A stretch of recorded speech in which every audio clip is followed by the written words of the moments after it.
State of the Industry podcast.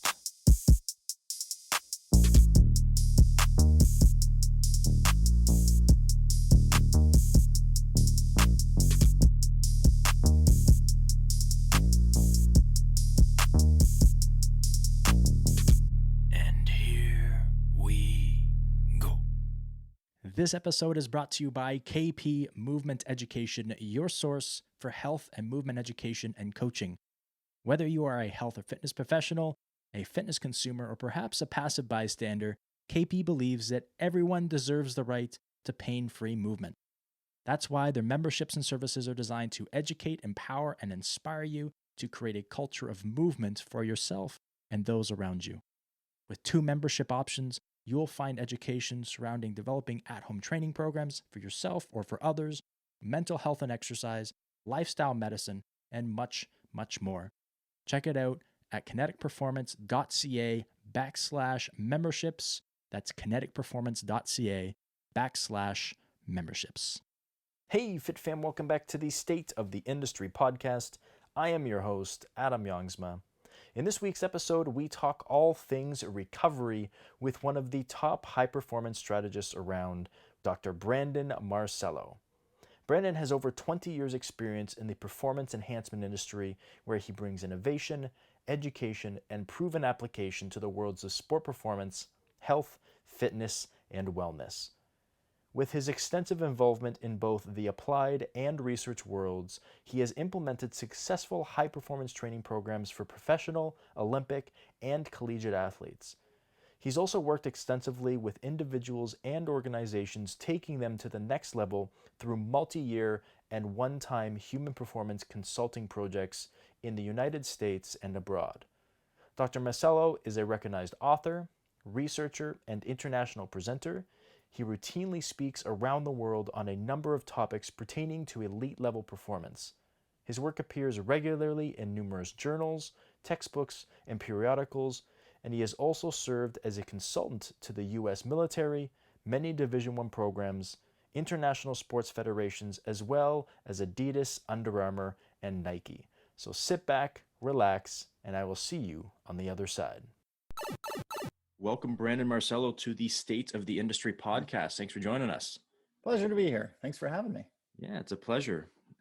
So I know, because as we talked about a bit off air, I've listened to a lot of the different podcasts that you've done, specifically one with Eric Cressy, all about sleep. And it got me really, really interested in speaking with you. And then when I spoke with Michel Delcourt and he mentioned your name, he's like, you got to have him on as well, because I brought up some questions about recovery with him. And he's like, oh, if you want more, you got to go to my guy, the guy that I talked to about it. So yeah, so that's how I got your name and some contact information. So it's great that we're able to sit down and chat. So for some of the listeners who maybe don't know who you are, can you just kind of just give a bit of a background about who you are and what you currently do? Sure. So probably I'll start with what I currently do. I'm a high performance strategist. And what that means is I help solve human performance problems. So what that means is I work with pro athletes. I work with sports teams. A lot of my time right now is currently with the United States military to solve these human performance problems, and different ones. It could be anything from, can you help us educate our teams on sleep? Can you help us develop a recovery protocol? Can you come in and see what we do well and what we don't do well in our high performance system? How is our staff? Are we big enough? Are we small enough? Do we have the resources that we need or don't need? Mm-hmm. Can you drive a nutrition plan for us? Can you help us solve in the military? Can you help us solve the $1 billion musculoskeletal injury problem that we're experiencing with our troops? Right. So it could really range between anything and everything. Can you look at this wearable technology? Can you vet this wearable technology? So anything that touches human performance or pertains to it, I kind of deal with, right? And people then ask, as you did, how did you get there? And you get there by making a lot of mistakes, right? That's how you become a consultant. Yeah. Is you can say, I have stepped there, do not step there. I can tell you bad things will happen if you step there, right? So, I started as a strength coach. That's it. I was a strength coach, and I worked at IMG Academies, which then was called the Nick Bollettieri Tennis and Sports Academy in Yeah. Bradenton, Florida, right? And we were part of IPI, which was the International Performance Institute. And from there, after a short time there, I moved to Arizona. Mark Verstegen and I moved to Arizona in '99 and helped create what was Athletes Performance then, which is now Exos. Mm-hmm. It was funny. I just posted my old business cards from both of those places the other day on Instagram. I found them. And it was funny because the address for Athletes Performance was actually Mark's house, because that's where we were running. We didn't have a brick and mortar then. So we were running the business side out of his house. And all the equipment was crammed into the garage in boxes and T-shirts in the garage. And we're training athletes at the Arizona State campus. But so did that. Left there after about 4 years. Went back to school, got my PhD. Spent some time while doing my PhD as a director of performance for one of our Olympic teams in the United States. Yeah. Moved on to Stanford, was at Stanford for 7 years as a director of sports performance. And 2014, I started doing my own thing. And now it's 2020, still doing my own thing and having fun. Yeah. Yeah. Yeah. I actually had the privilege of going down and really looking around Athletes Performance before it turned into Exos. I only been to Arizona once, only been to Phoenix once, but I had the opportunity to go in and walk around because I remember in university, one of our professors put up a video of Athletes Performance. I was like, I have to go there. I have to see this place because it was phenomenal what you've done. And I know I actually had the opportunity to speak with Mark at a Perform Better in Long Beach 3 years ago, I believe. And he actually told the story of kind of the beginnings of Athletes Performance and how it got to be what it is now. Yeah. And the stuff that you guys had to go through, some of the hurdles and some of the places that you had, like you said, it was at a Mark's house at one time. And then, it wasn't always what it is now with the beautiful building and the turf and the, glass door. Like it was, we were actually at one point, we moved to what used to be a Staples office supply store. It was this giant vacated, no carpet, no nothing on the walls, like an old Staples. Yeah. So we called it the Staples Center. Right. And that was the thing. It was just hysterical. Like, just the growing pains. And it was fun. Yeah. It's cool to see it where it is today. Yeah. I love what you said about being a consultant, that you made a lot of mistakes along the way. Cause I feel that same way when I'm talking about educating and teaching, right? People who can't do, they teach, right? Like that's basically what you said. People who couldn't play a sport, they coach. And then I guess people who've made a lot of mistakes end up consulting on them in the end. Yeah. So you mentioned something that I found was really interesting. So I want to actually touch on that before we get into the recovery piece. So you mentioned with the military right now, you've been working with them a little bit about the injury, the musculoskeletal injury issue that they have. So I don't want to ask you specifically about that, but just in general, we see in a lot of industries that have repetitive movement, we see that there are a lot of injuries with whether you have to carry heavy loads a lot, which military obviously have to do. You're in weird positions a lot. A lot of things are unilateral, when they're looking at holding their gun or something like that, right? So how do you address things like that in a workplace or in an athlete who most of these sports are very, very unilateral sports? They are repetitive movements, right? People think that sports are really good for you when really they're not that great for you when you're looking at the musculoskeletal system as a whole. So how do you attack that? Well, I think you have to look at things as a curvilinear relationship, right? So you have like this inverted U, and there's this like sweet spot right at the top, and on the sides, it's like Goldilocks, right? It's like just right. One side's not enough. The other side is too much. And with sport, you do develop an asymmetry, and those asymmetries are beneficial and they do help. But when that asymmetry becomes out of control, then it becomes something which can actually hurt you or can increase your predisposition to becoming hurt, can decrease your shelf life, however you want to stack it, right? So it's being able to allow for certain adaptations to occur that can be beneficial, but prevent further and more undesirable adaptations from occurring as a result of that, right? And a lot of that comes down to the preparation.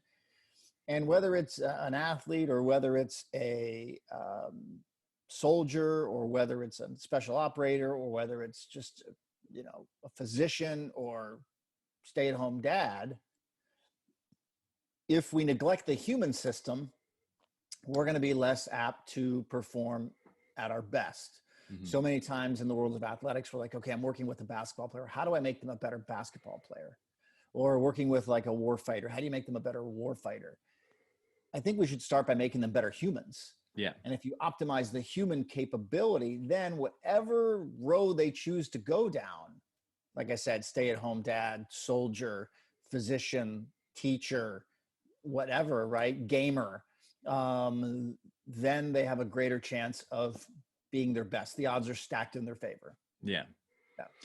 So when you're talking about making them better humans, for the audience who maybe doesn't know necessarily what that means, what do you mean by making them better humans? Because I heard, I was actually listening to a podcast that had Gray Cook. Oh my gosh. I was like, what the heck is this first time? I got Cook in my mind. So Gray Cook, and he spoke about being zoo humans, right? Like we're stuck in this repetitive, doing the same things over and over again. So getting outside, and as you know, I know you guys at the IOM and Michelle talk a lot about variability. So can you just explain what you mean by being more human, being better humans? Yeah, well, I think it's very complicated. And I think it's complicated because humans, we are complicated, right?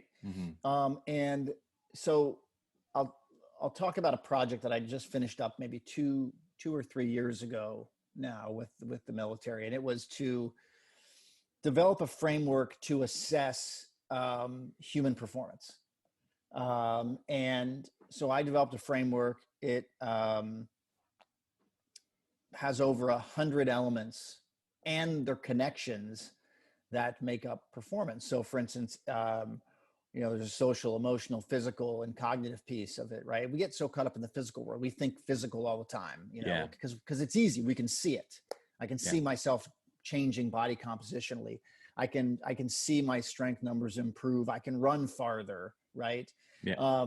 So that's an easy thing to quantify. But if we don't look at the other buckets, the social, emotional, and cognitive piece, then we're putting ourselves in a compromising position, right? So to be human, we need to optimize all of those 100 elements plus more, because I haven't figured them all out.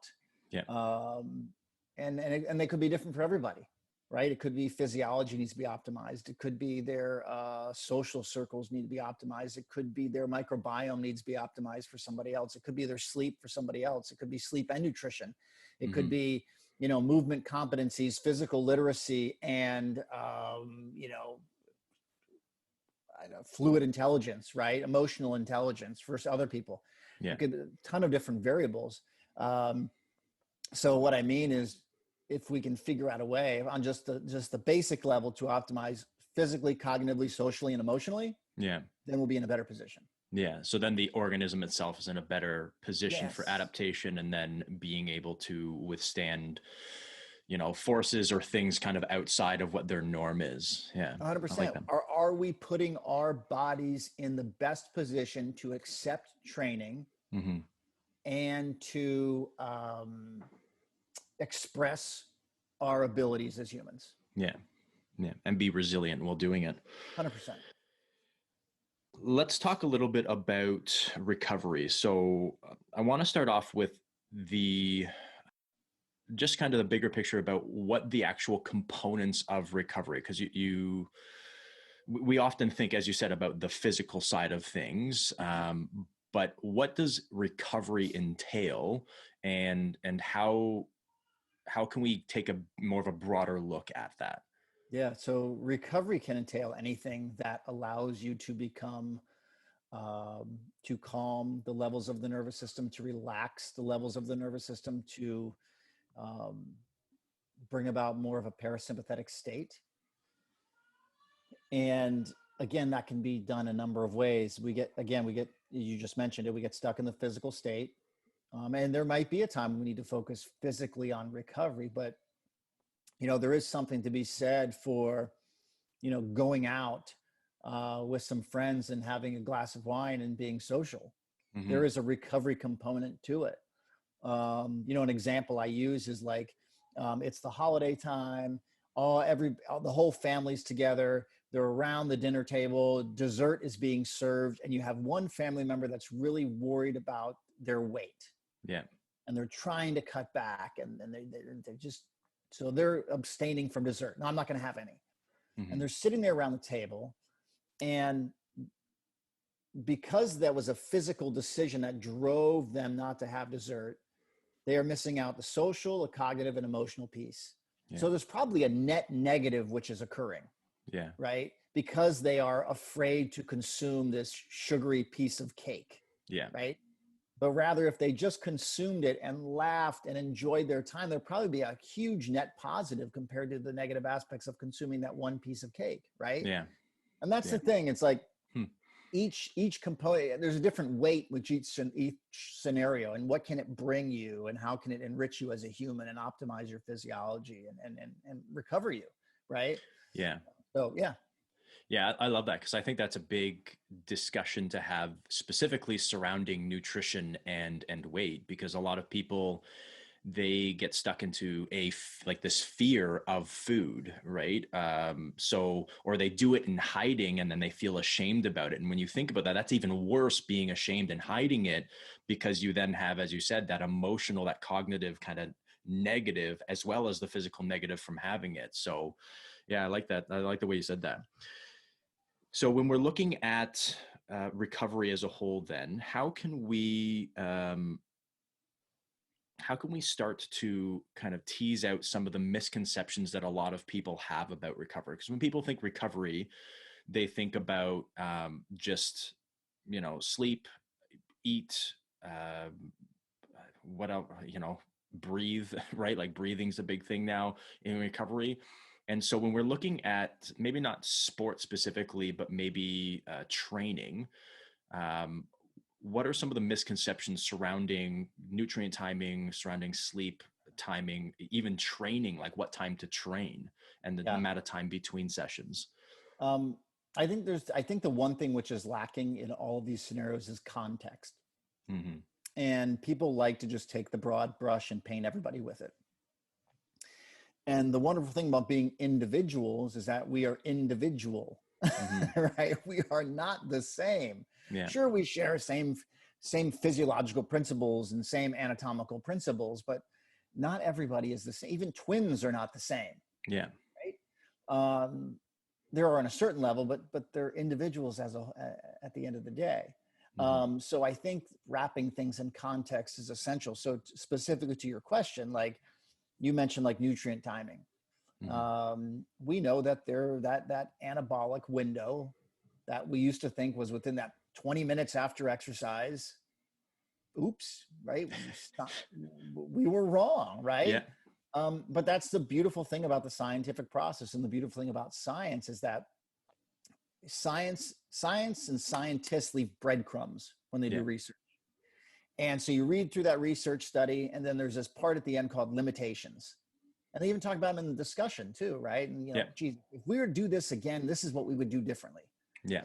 So that if somebody wants to replicate that study, they would say, oh, okay, let's replicate it, but let's take these crumbs that they left us and make these corrections so we can maybe get a better result. Yeah. And what they found from that original research in the 90s from John Ivey down at University of Texas, Austin, they haven't been able to replicate it. Mm-hmm. So that metabolic window is really about 24 hours. Yeah. So it's like, shoot, you can get a post-exercise shake in. And I was right there in the early days of AP.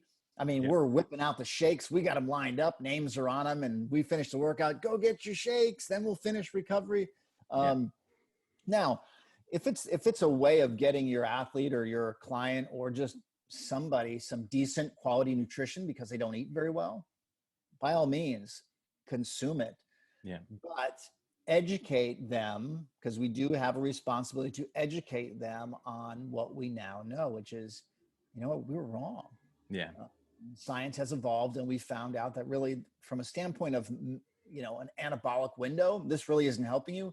From a standpoint of getting something back in you that's decent, this is great. Yeah. Right. But it's not restricted or time. You don't have to rush. You don't have 20 minutes. You're not on a clock. Yeah. You know, and then there's a context also of, there's something called the muscle full theory. Mm-hmm. And that's also looking in the context of when you last ate.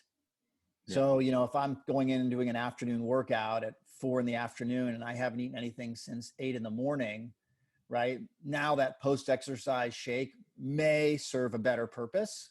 Yeah. Because I haven't had anything for, I don't know, 8 hours, as opposed to me having breakfast, having lunch, maybe having something pre-workout. Yeah. And then now having something post-workout. There's going to be very little because the muscle's theoretically full. Yeah. So there's context around that, right? And that's, again, goes back to the whole thing. Same with sleep, right? There's context around everything. Yeah. You know, I heard you shouldn't take a nap. Okay. I mean, there's context, right? Yeah. Are you tired? Do you need to pay back some sleep debt? Great. Yeah. Or is it 10 o'clock at night and you want to take an hour nap, right? And I had a story I tell about this is I had a college roommate who did that.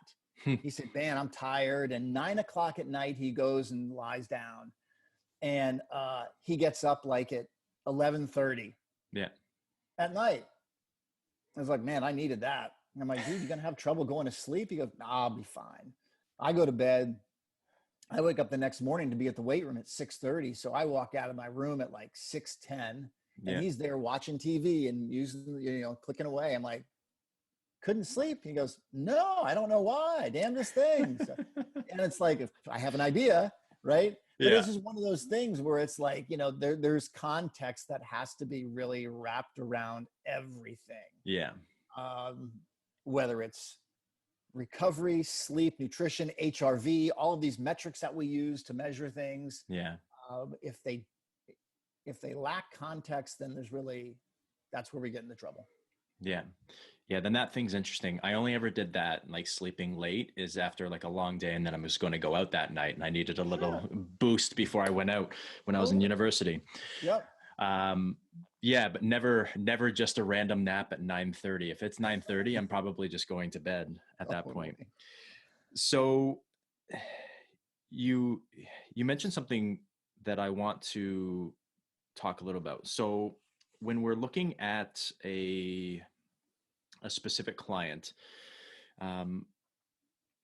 what's the best, like, and I know it's like, you know, the questions that you ask, but do you have go-to questions when you're trying to gather context on an individual to help get the information that you specifically want regarding recovery? Sure. I mean, I think it's getting to know them as a person. What are their stresses in life? What are they trying to accomplish? Where are they trying to go? Why are they coming to see me? Mm-hmm. Right. Obviously, they want to move the needle of performance. Yeah. But how do they move that ball down the field is the question, right? And I think that's kind of where is their sticking point? Is probably the first question I would ask. You know, why me? What are you trying to solve? What problem are you trying to solve? And where's your sticking point? We'll figure that out together, right? Yeah. So we talk about the basics, or what I call like pre-covery, like sleep and nutrition. I think that's pre-covery. I don't think there's not a hot tub, there's not a cold plunge, there's not an electrical stim unit in the world that's going to help offset poor nutrition and a bad night's sleep. Yeah. So we start there. We talk about breathing, right? We talk about health. We have those just basic general questions where you start to get to know somebody, like a health questionnaire, an injury questionnaire, a training questionnaire. What do they like to do? What do they not like to do? What do they want to do in life? What do they not want to do in life? And that's where we start, right? Yeah. And then when you get to know them as an individual, you can also figure out how to prescribe better for that individual. Yeah. rather than just a random type of prescription. Yeah. And I think a lot of times when it comes to prescription, the trainer understands the theoretical side of things. They understand, okay, I think I'm supposed to do something like this. Mm-hmm. But as you said, wrapping it in context is difficult because that then leads to the individualization and the specificity of what you're about to do with that client. And I think for a lot of people, that's actually the hardest thing, not the actual program design, not anything else. It's making it all specific to that client. Yeah, I mean, I'll give you a quick example, a perfect example, a couple of them. One, at university, was working with a team, and we were going to try and get them in the cold plunge. It was a high intensity workout day, and we know cold plunge is ideal after high intensity training, 10 to 15 minutes, but it was also exam time. Mm-hmm. And I knew who my really academic stressed out individuals were. And to me, they needed to skip the recovery session. Why? Because they'd be ruminating in their head the entire time, that 10, 15 minutes in that cold plunge, about I should be studying right now. Yeah. That's creating more stress than, again, it goes back to the cake type of example at the table, right? It's like I'm putting them through cognitive and emotional stress, trying to recover them physically. No, that's a net negative. So yeah. And I guess that net negative is going to be in like specific to each and every individual. So you got to figure out where, as you said, the bucket that they lack the most in. Yeah. And then that's the one that you probably want to fill over the other one. So if you do have somebody who's, I don't want to say high strung, but a little bit more easily stressed, easily made a little bit more anxious, nervous about things. You talked about a student and exams, then that's probably the one that we want to fill over maybe something like the physical, right? You want to have that in those situations kind of override that. One other kind of seemingly random question. So you mentioned a lot of research, and I know you are in research a lot, looking at new things because you want to stay on top of kind of new things coming out, make sure that what you're currently doing is still working, all those types of things. So what's your process when you encounter some new information, some new research that has come out? How do you move from that theoretical side to then being able to start applying that in what you actually do? Yeah. So, I mean, when you start to look at research, you have to understand, and you know this, right? It's like, it's looking at a body of evidence. Mm-hmm. It's not just a single research study. It's looking at everything. And like, if I look at an article, there was a recovery article that was put out a few years ago, and it said how cold water immersion can actually attenuate muscle hypertrophy signaling. Okay, interesting by the title, right?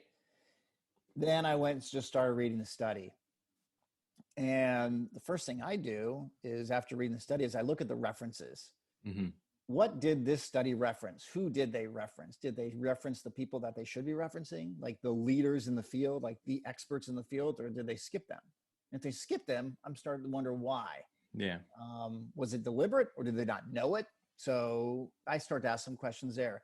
How big was the study? Look at the methods and start to really be nitpicky about the methods. Yeah. I look at the design, and it was interesting in this study. It was like they prescribed cold water immersion after every workout for 30 days.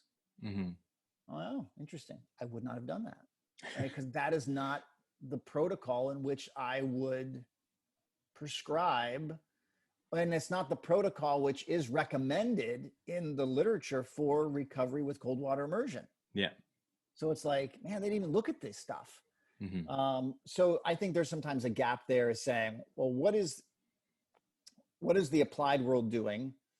What are the researchers who have a direct connection with the applied world doing? Mm-hmm. And what is this research group saying? Do they have a clue what these other people are doing, right? And you can see the whole body of evidence. So that's kind of the thing that the process I use. And I also keep in the back of my head that most of the research we see in like exercise science and sports science is done on the 18 to 21-year-old college age, university age individual, and they're men typically, who want money for beer. Yeah. Right? I can make $50 by going into a lab and jumping in a cold plunge. Sure, I'll do that for 6 weeks or for a month. Yeah. How much do I get? A couple $100. Great. Sign me up. Yeah. Totally. So you got to keep that in mind too. Yeah. Yeah. You can always find 12 people to do a research study on. Doesn't mean it's going to apply to everybody, right? Very true. All right. So let's get into some recovery specifics. So I want to talk first about within session recovery. So optimizing within a session, and let's talk just about, like, let's start with resistance training specifically. Mm-hmm. But when we're looking at setting out the rest times between sets and the understanding that different clients are going to respond differently to the same rep ranges, the same loads, how do we best optimize the within session recovery? A couple of things you can do. I mean, and depending on the individual, like, and again, this is the depends part. If you have a client that's extremely overweight, that rest is going to be absolutely just rest. Mm-hmm. Probably nothing, very little to do, because they're going to get a training response while they're resting because their heart rate's so elevated, right? It's like they're continuing to work out. With other individuals, sometimes I will mix in stretching. Sometimes I will mix in, depends on what the resistance that I'm doing, right? Yeah. To be paired with another exercise. Depends on what time of year, what time of season it is also, right? But yeah, it could be anything from just resting to another exercise to like an active isolated stretching. Yeah. It could be anything in between. Yeah, just to get, again, what's the desired goal? Like, what's the goal of our program? What are we trying to drive? And is there another stimulus I can add during that rest interval, which can contribute to getting them to move that ball farther down the field? Yeah. So maybe a better question would be differentiating between the physiological recovery versus the neurological recovery. So yep. When we're looking at something, let's talk about somebody who's maybe looking for some muscle mass gain. We're in maybe a hypertrophy phase, and we're looking for not necessarily the full neurological recovery, or we're just kind of looking for a little bit of physiological recovery there. What are some things that we can do to help maximize not only our time, but then not get too much recovery, but also not too little recovery? I think with hypertrophy, you can just keep going, right? And that's kind of the whole thing. You can go to an opposing muscle group. You can go to a lower from an upper, or an upper from a lower, or a push to a pull, or a pull to a push.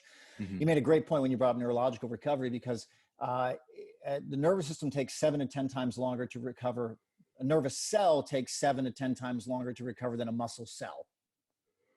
So if you're focusing on power, if you're focusing on strength, then you're going to have an extended long period of time. And a great example to talk about that is like a vertical jump, mm-hmm. right? Somebody does a vertical jump and they jump X, and then they jump again and they get to the next little whatever rung, right? And then they jump again. It's like, gosh, I can't get it. And they try and jump again. They can't get it. And if you tell them, I want you to go walk over to that water fountain, get a drink of water, and then come back. Mm-hmm. And they walk over, they get a drink, they come back, and then they jump, and then they get to that next rung. They're like, how did that happen? Your nervous system wasn't recovered. Yeah. Metabolically, you're fine. Skeletal muscle wise, you're fine. All those things are fine. Just neurally, you were not. Yeah. So again, if my goal is neural driven, I need to think a 7 to 10 times longer recovery time than something that is not neurally driven in the case of hypertrophy. Yeah. So just to get into a bit of science here. So when we're looking at the nervous system as a whole, what makes it take 7 to 10 times longer than, say, a muscle cell to recover? Why does the neural system take so much longer? So there's two types of fatigue in the nervous system, right? There is central fatigue and there is peripheral fatigue. So an example of peripheral fatigue is if you were to open and close your hand like 50 times as hard as you can over and over again. All of a sudden your forearm's going to start burning and you're going to have a hard time generating force and power. That's peripheral neural fatigue. And the reason why that is happening is because you have some biochemical change at the muscle level, which is inhibiting strength and power, right? Mm-hmm. So what you're having is you're having a change of hydrogen ions, you're having concentration of calcium, sodium, potassium in and out of the cell, and the cells can't keep up for that, and it's creating fatigue. So it's a biochemical change. You've altered the resting potential, not the resting, but the active potential. You're changing the gradient potential, which is eliciting this fatigue, right? Neurologically, it is not the best environment to generate force and power, right? Central fatigue could be from too long of a session or too many sessions over a short period of time, multiple practices in a day. And that ties in with nutrition a little bit because the brain runs on glucose primarily. It likes to run on glucose. Yes, I know it can run on ketones, right? Everybody, yeah. But another podcast, right? But if you are depleted with your liver glycogen, right, and you're trying to exercise, well, now your body is trying to exercise on depleted glycogen levels. It's trying to run your brain on depleted glycogen levels, which puts your nervous system at risk. So you have some residual central fatigue. And that's before you even talk about environmental fatigue or psychological fatigue or anything like that, which could also contribute to those and exacerbate those. They don't live by themselves. They could live by themselves, or they could be in combination with thereof. But from a standpoint of physiology, what you said, it's usually just substrate issues from a central standpoint, could be environmental and psychological as well. And then we're talking about more local, peripheral wise. It could be too much load, right? So we need to allow that environment that local physiological environment to return to a place where it can express its maximum strength and power.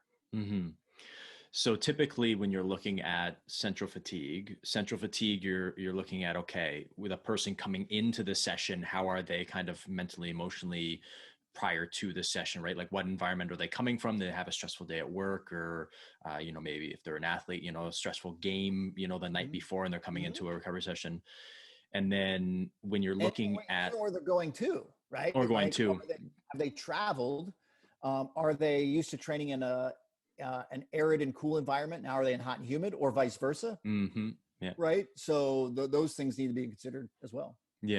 And then the peripheral would be, when you're talking about the vertical jump, the person repetitively doing a vertical jump, now you have the substrate, that biochemical change. Is there a way that we can maximize this recovery neurologically within the session? So when we're looking at peripheral fatigue, how can we maximize that recovery? There is some technology that was developed at Stanford. It was called the core control. And you put it's a cooling device actually. And I just had a conversation with the company that acquired the technology, and they're building on the next generation. So it's not out yet. Okay. But essentially you would put your hand in this device and it would cause a rapid cooling. And this rapid cooling would obviously change the thermodynamics of the body and thermal regulation of the body. And you could actually do more work. It's kind of like when they put computers in really cold rooms. Right? Because the computers perform better in a cold room. They don't overheat and they can process better. Same type of thing. If we can create a cooling gradient across the body, then I'm not saying you crank your AC down to, 0 Celsius and say, let's go. But that cooling actually did allow people to perform greater amounts of work. Wow. It's interesting because I remember whenever I trained at a facility that was basically a old warehouse. So it had like this garage door. I don't think it was just concrete walls. There was nothing really insulated. And so in the summer it was stinking hot. It was humid, and I loved it because we had the garage door open, and I love that feeling of being outside when I'm training. But then in the winter on the other side, it's freezing cold. Even if you have the heaters on, it's still freezing cold. And I hated that. So I was in sweatpants and a sweatshirt and a toque. And like, I was trying to get warm because for me, if I'm cold when I start, it's really hard for me to get warmer. But if I'm hot when I start, like I'm okay. I can cool down whenever I need to, right? Because as you said, you put your hand into something, or you take a drink of cold water or something like that. Exactly. Is there anything nutritionally that we can do to help with that as well? I mean, if there is a deficiency, Right. Hmm. And again, if in that example I used way earlier in our talk, if I'm working at 4 in the afternoon and then I haven't eaten anything since 8 in the morning, sure, right, I could be at a little bit of a depleted state, Hmm. um, to where something during or pre would actually be a benefit to that, right? Yeah. So 100%, that could be something to consider. Yeah, Yeah. but it depends on the situation, right? Yeah. Yeah.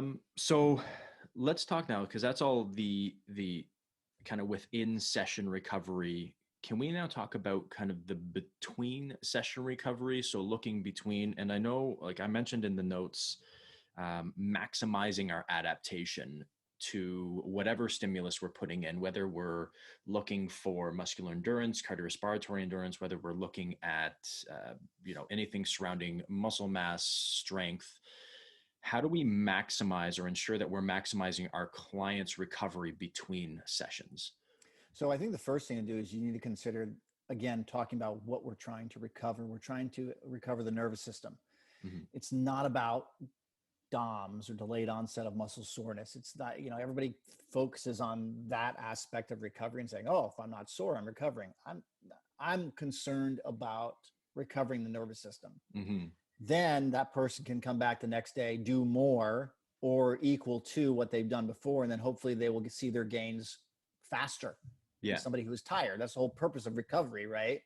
Um, so depending on the situation, depending on the stimulus of that previous day, and potentially what you're doing the next day, would depend what you want to prescribe. So for instance, the example I used before with the cold water immersion, Yeah. if it's a high intensity training session, cold water immersion, 10 to 15 minutes, is recommended. Yeah. um, you could get in a spa or a hot tub or whirlpool, right? But then 10 minutes is only recommended for that. And you should only use it no more than 4 days a week. And if you stay in there longer than 10 minutes, one, you risk dehydration. And two, you risk what's called neural fatigue. It's like this grogginess or this neural delay, right? Of being more lethargic the next day. And that's tough because everybody likes a hot tub, right? And it's like, that feels great. Time to Yeah. get out. Well, I don't want to get out, right? I've Yeah. only been in here 10 minutes. Like, well, you got to get out, right? So, Yeah. um, contrast showers can be beneficial, not only from a recovery standpoint, but you can also use them as a warm up, Yeah. right? So if you got hot, cold, hot, cold, hot, cold, 30 seconds on, 30 seconds off, and end in cold before a session, that can be a great way of waking you up if you're kind of feeling flat. Yeah. If you're using it from a recovery technique, 1 minute on, 1 minute off is great for a novice, but you want to end in warm, Yeah. um, unless you have another workout that day. Hmm. So, I mean, elevation, putting your feet up in the air, it's probably the least sexiest of any recovery method out there, but it freaking works great, Yeah. right? Because the whole purpose of recovery is how can I return blood back to the heart, or Hmm. one of the purposes, but not increase my heart rate, Yeah. right? That's what's great about pools, is because of the hydrostatic pressure. That's what's great about compression socks. That's what's great about compression tights. That's what's great about the Normatec or peristaltic pneumatic compression. Yeah. And that's what's great about putting your feet up in the air, right? It Hmm. allows greater venous return without me doing more physiological work. Yeah. So I have something else helping me recover. Yeah, and that's a good thing. You mentioned the heart rate, not wanting to change the heart rate when you're doing a recovery. Yeah. And I find one thing specifically is when you give a client, and you're like, yeah, try the cold shower or a cold plunge. Instantly, they're like, or they're breathing really fast, like, oh, it's so cold, right? And they actually change and go the opposite direction. There, our body actually reacts in an adverse way, increasing the stress on the system, and it's trying to get them to just slow the breathing down, try to control that breathing, because yeah, it's going to be a shock when you first get into it, right? The body's experiencing a drastic change in temperature, but understanding, kind of, once again, educating them on what you're trying to do, like why is this important for them, and then have them start to try to control that breathing. Because I love cold plunges are like, they're my thing. So um I'm like, if it's not 57, 58 degrees, it's probably a little bit too warm. I would um agree. Yeah. yeah. And so like I love it. So we've got our family's got a cottage up just north of where we are here in Toronto. And so they've got a hot tub. They don't have a sauna yet. I want a sauna because I love dry saunas. I don't like the hot tub near as, I don't want to say I hate it because I go in it often, but Yeah, I hear you. it's like Dry saunas are amazing, especially dry like the sauna. old school wood ones. Oh yeah. Cedar. Yeah. Yeah. Yeah. So I want one of those at the cottage. So eventually we'll put one of those in, but going into that and then hopping in the water, stay in the water for about 30 seconds or so. You hop out, you wrap yourself, and you feel warmer than you did when you got out of the hot tub or the Yeah. sauna.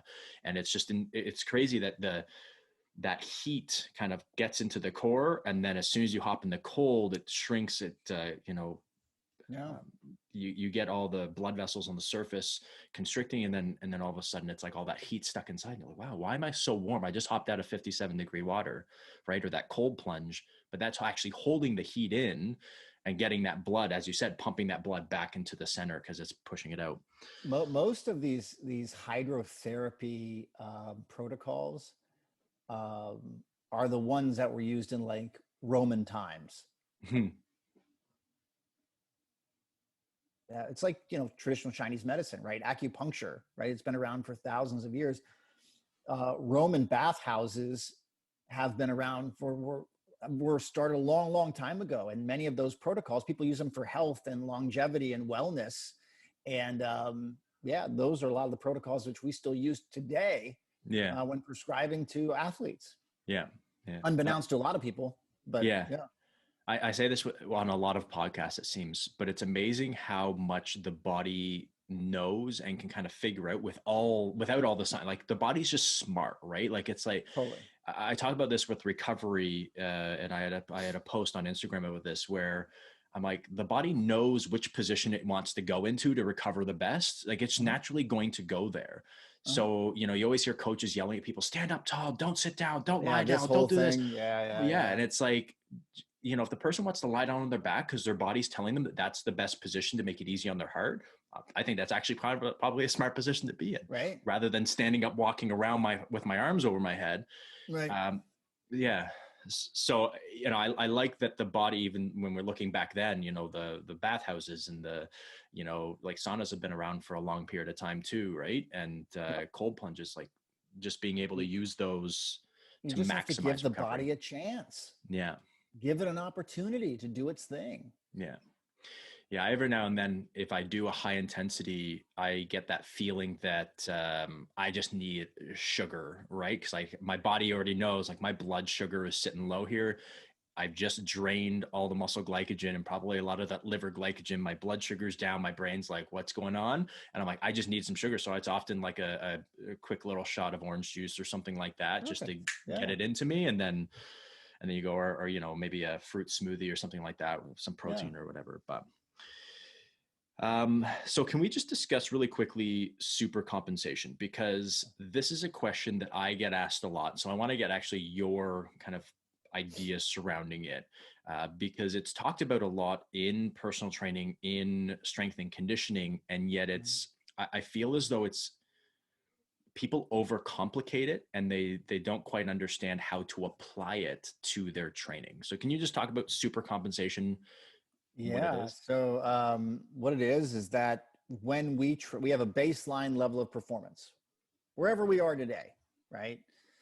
And when we train or are exposed to a stressor, our performance drops.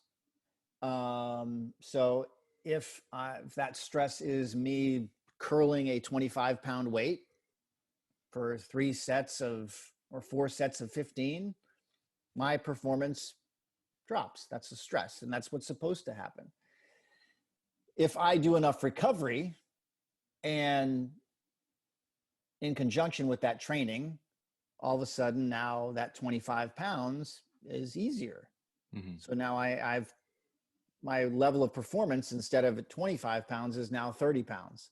So I have what's called a super compensation, where I am now at a higher level of my initial performance. So I continue to train on that. So it's this upward type of, it's like the stock market, right? It's up and down, but it should have a trend going up the entire time. Mm-hmm. Yeah. So basically. Yeah, when we're trying to figure that out, so when we're looking at, both, because we're looking at both kind of the micro and the macro here, right? We're Mhm. looking at making sure that we get back to at least kind of our normal range of performance within the session, right? We don't want to keep having to go down and wait because we're not giving ourselves enough recovery between exercises, right? When we're looking both neurologically and physiologically, but also between sessions as well, right? That's why they say, don't train every single day, all the body parts, and push yourself, because you need that recovery between, because you're going to see the body's not going to have time to get that good recovery and start coming Mhm. back up. So when we're looking, let's just talk between sessions. Is there a specific way that we can figure out what that time frame is, to maximize that? So like when we have that recovery, or is it kind of a guess and check kind of recovery, and is it individual for everybody? It's got to be individual for everybody. And here's the thing: it's like, I mentioned earlier that what we're trying to recover is the nervous system. Unfortunately, we don't have a great way of measuring that, Mm-hmm.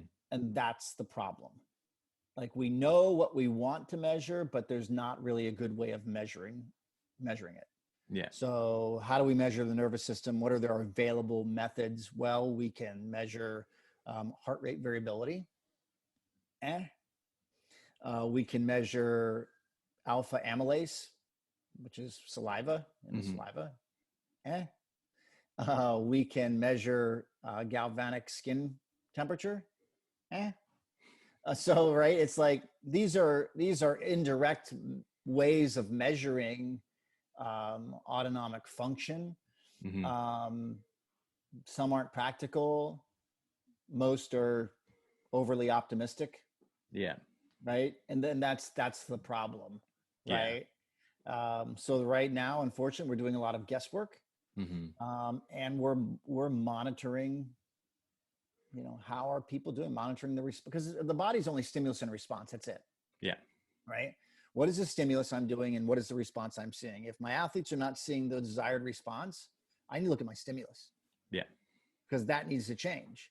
And the perfect example would be like, back in the early days of when I started working in this profession, combine preparation for the NFL. Yeah. And you have 8 weeks to get these guys ready for the biggest job interview of their lives. And it was a shock cycle, right? From a periodization standpoint, it was training multiple times a day for 8 weeks. And we had to infuse a ton of recovery in there to make sure they could handle the rigors of training. Yeah. Um, and that's what we would deploy everything in our arsenal.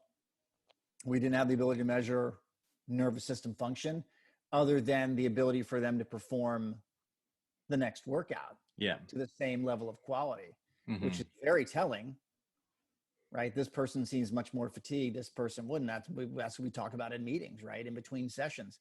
This person did okay. They were dragging a little bit. I don't know if they got enough recovery. We might need to look at something else, change Yeah. something, modify something. And it was tough. It was like walking a tightrope. You couldn't like back them off and say, take a week off. Yeah. No, you had 8 weeks. Yeah. So very little room for mistake. Yeah. And literally their future depends on it, Their right? future and millions of dollars, right? If Yeah. somebody moves from the third round to first round, that's huge. Yeah. Or Just first a round to signing bonus third alone. round Yeah. is big. Yes. Yeah. Yes. Yeah, and I think one of the things that you touched on is that we have to make these minor adjustments even within. So even if you have just a general fitness enthusiast who maybe plays hockey or soccer or football or something once a week, we need to be able to look at, okay, how is their recovery between, like, when they come into the next session, as you said, are they performing the way that they were before, or are they more tired? Are they, and then we have to look, okay, well, what happened within that time? And was there enough time? And then what other stresses did they have? Once again, putting context into what you're seeing. Were there stresses that day? Are there stresses coming up? Are they experiencing, so for instance, when I look at, my family, we've went through stuff with our grandmother, like our Oma, and that's just hugely stressful. And so Mhm. having to deal with that is just something that's, um, something that doesn't happen all the time, but it just comes up and then you got to deal with it.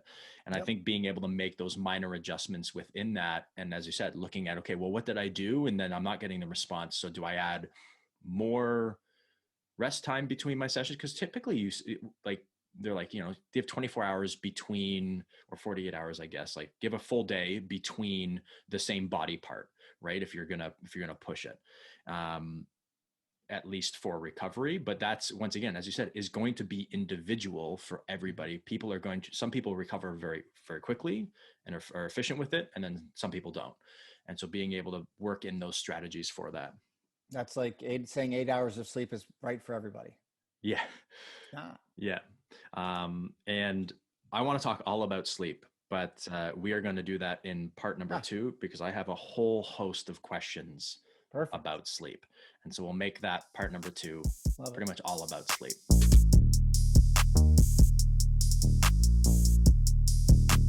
State of the Industry Podcast. I'll be back.